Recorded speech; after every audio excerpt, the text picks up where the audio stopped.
Joo, ehdokasesittely Tampere Pirkanmaa vaalipiirissä. Eduskuntavaaliehdokas Seppo Lehto sinisin silmi sinivalkoisen taivaan alla käytettävissä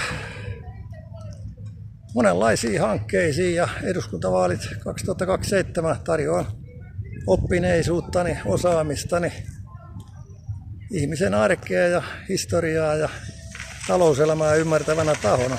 Ollaan yhteyksissä vapaussotori@gmail.com. Niin kuin huomaatte, täällä vielä ihmiset ailee nastarenkalla, ropina käy.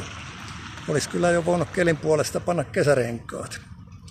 Kattellaan. Ollaan yhteyksissä, jakakaa sanomaa. Seppo Lehto eduskuntaa, valkoinen vaihtoehto sinivalkoisen taivaan alla.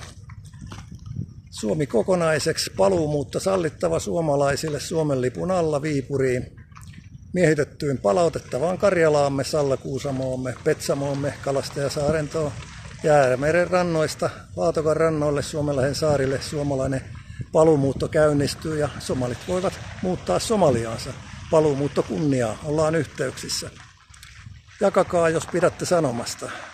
Ollaan yhteistyössä. Se on moro.